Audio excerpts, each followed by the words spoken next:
नमस्कार. पालक म्हणून आपल्या 8 ते 12 वर्षांच्या मुलांच्या आरोग्याची चिंता वाटणं, विशेषतः त्यांच्या वजनाबद्दल, हे अगदी स्वाभाविक आहे. अनेक पालक माझ्याकडे हीच काळजी घेऊन येतात. तर म्हणूनच आज आपण एका सोप्या पण खूप प्रभावी आहार योजनेबद्दल बोलणार आहोत, जेणेकरून आपल्या मुलाला योग्य पोषण मिळेल आणि त्याची वाढ व्यवस्थित होईल. आता बघा, असं काहीसं जाणवतंय का की आपलं मूल जरा जास्तच बारीक दिसतंय? किंवा दिवसभर खेळायला, अभ्यासाला त्याच्यात ती एनर्जीच नाहीये असं वाटतंय? आणि सगळ्यात महत्त्वाचं म्हणजे त्याचं वजन हवं तसं वाढत नाहीये. असं काही लक्षात येतंय का? जर हो असेल तर मी सांगेन की या चिंता अगदी योग्य आहेत आणि त्याबद्दल आपण बोललंच पाहिजे. तर मग नक्की कोणती लक्षणं आहेत जी आपल्याला सांगतात की आता लक्ष देण्याची गरज आहे? ती ओळखायची कशी? चला, सगळ्यात आधी आपण याच महत्त्वाच्या भागाबद्दल बोलूया, ही चिन्ह समजून घेऊया. बघा, ही लक्षणं कदाचित आपल्याला ओळखीची वाटतील. पहिलं म्हणजे मूल त्याच्या वयाच्या मानाने बारीक दिसतं. दुसरं म्हणजे शाळेत किंवा खेळताना ते पटकन थकून जातं, त्याच्यात तो उत्साह नसतो. आणि तिसरं, त्याची वजनवाढ जी व्हायला पाहिजे ती त्या प्रमाणात होत नाहीये. मी पुन्हा एकदा सांगतो, या गोष्टी लक्षात येणं आणि त्याबद्दल काळजी वाटणं हे खूप सामान्य आहे.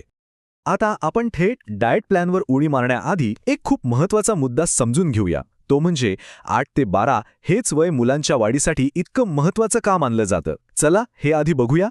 ह्याचं कारण असं आहे की हा काळ मुलांच्या वाढीचा ग्रोथ स्पर्ट असतो, म्हणजे वाढीचा एक अत्यंत वेगवान टप्पा. ह्याच काळात त्यांची उंची, वजन आणि ताकद झपाट्याने वाढत असते. आणि विचार करा, एखाद्या गाडीला जसं धावण्यासाठी पेट्रोल लागतं ना, तसंच या वाढीसाठी शरीराला योग्य पोषणाचं, म्हणजेच उत्तम इंधनाची खूप जास्त गरज असते. ठीक आहे, मग आता थेट कृतीकडे वळूया. दिवसाची सुरुवात कशी करायची ते पाहूया. सकाळच्या पोषणापासून सुरुवात करूया. एक छोटी पण खूप शक्तिशाली सवय. सकाळी उठल्या उठल्या 2 सोपे पर्याय आहेत आपल्याकडे. एक तर मुलाला 1 ग्लास कोमट पाणी द्या, किंवा दुसरा पर्याय म्हणजे रात्री भिजवलेले 5-6 बदाम खायला द्या. दोन्हीपैकी कुठलाही एक पर्याय निवडला तरी चालेल, दोन्ही उत्तम आहेत. आता प्रश्न येतो की हे का करायचं? याचं कारण खूप सोपं आहे. या छोट्याशा गोष्टीमुळे ना मुलाची चयापचय क्रिया म्हणजे मेटाबॉलिझम सुरू होतो. आपण जसं सकाळी उठून गुड मॉर्निंग म्हणतो ना, तसंच हे त्याच्या पचनसंस्थेसाठी गुड मॉर्निंग आहे. यामुळे काय होतं की पुढे जो नाश्ता आपण देणार आहोत त्यातील पोषण शरीर चांगल्या प्रकारे शोषून घेतं. चला, आता येऊया दिवसाच्या सगळ्यात महत्त्वाच्या जेवणाकडे, म्हणजे नाश्त्याकडे. इथे काही खूप चांगले पर्याय आहेत. बघा, तुपासोबत पराठा आणि दही देऊ शकता.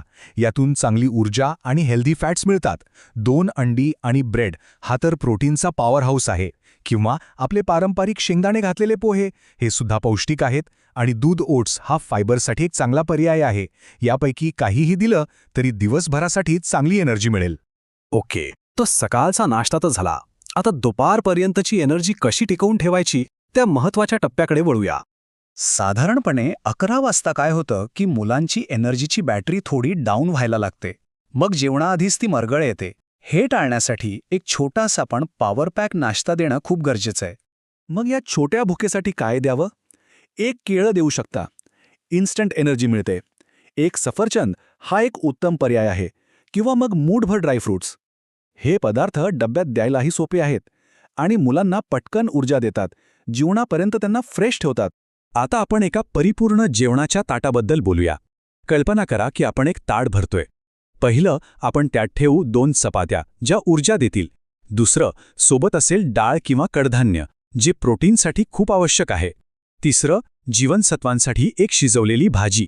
चौथं, त्यावर थोडंसं तूप घालूया हेल्दी फॅटसाठी. आणि 5वं, पचनाला मदत करण्यासाठी वाटीभर दही. झालं आपलं परिपूर्ण ताट तयार. आता विचार करा, मुलं शाळेतून घरी येतात, दिवसभर दमलेली असतात आणि त्यांना प्रचंड भूक लागलेली असते. यावेळेस त्यांच्या शरीराला पुन्हा ऊर्जा देण्यासाठी, म्हणजे रिफ्युअल करण्यासाठी एका चांगल्या पौष्टिक नाश्त्याची खूप गरज असते. मग अशावेळी काय द्यायचं? बघा, मोड आलेली कडधान्य देऊ शकता.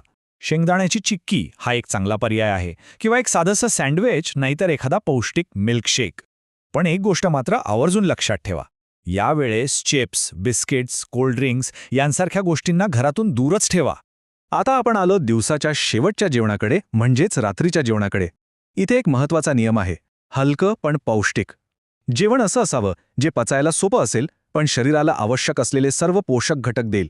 यामुळे काय होतं की रात्री शांत झोप लागते आणि शरीराची झीज भरून निघते. आणि हो, दिवसाचा शेवट करण्याआधी एक अगदी सोपी पण खूप महत्त्वाची गोष्ट. झोपण्यापूर्वी मुलांना 1 ग्लास दूध द्यायला विसरू नका. ही एक छोटीशी सवय मुलांच्या वाढीसाठी एक भक्कम पाया तयार करते आणि आरोग्यदायी वजन वाढीसाठी खूप मदत करते. चला, आतापर्यंत आपण दिवसभरात काय खायचं हे पाहिलं. आता आपण त्यामागच्या काही मूलभूत तत्वांबद्दल बोलूया. हे 4 सुवर्ण नियम आहेत जे या संपूर्ण आहार योजनेचा कणा आहेत. हो, फक्त 4. हे 4 मूलभूत नियम आहेत जे आपण कायम लक्षात ठेवायचे आहेत. पहिला नियम: एकाच वेळी खूप जास्त खाऊ घालण्याऐवजी दिवसातून 4 ते 5 वेळा थोडं थोडं खायला द्या. यामुळे पचनक्रिया चांगली राहते. दुसरा नियम: प्रत्येक जेवणात प्रोटीन आणि चांगले फॅट्स म्हणजे तूप, शेंगदाणे यांचा समावेश नक्की करा. तिसरा, अगदी सोपा: जंक फूडला घरातून बाहेरचा रस्ता दाखवा. आणि चौथा, जो माझ्या मते सगळ्यात महत्त्वाचा आहे, मुलांना रोज घराबाहेर मैदानावर खेळायला पाठवा. आणि हा चौथा नियम का महत्वाचा आहे? त्यासाठीही एक बोनस टिप. जेव्हा मुलं बाहेर खेळतात, व्यायाम करतात, तेव्हा त्यांची भूक नैसर्गिकरित्या वाढते. म्हणजे बघा, खेळामुळे ऊर्जा खर्च होते, मग भूक लागते, मग ते चांगले जेवतात. हे एक आरोग्यदायी चक्र सुरू होतो. तर मग आता आपण या सगळ्या चर्चेच्या शेवटच्या आणि सर्वात महत्त्वाच्या टप्प्यावर आलो आहोत. यातून आपण काय लक्षात ठेवायचं आहे ते पाहूया. तर एक गोष्ट अगदी मनाशी पक्की बांधा. मुलांच्या निरोगी वाढीचा आणि त्यांच्या उत्साहाचा खरा पाया काय आहे? तर तो आहे एक संतुलित, सातत्यपूर्ण आणि सगळ्यात महत्त्वाचं म्हणजे प्रेमाने दिलेला आहार. तर आता जाता जाता फक्त एकच प्रश्न: आजपासूनच मुलाच्या ताटात अशी कोणती एक नवीन पौष्टिक गोष्ट आपण वाढवू शकतो? जरा विचार करा.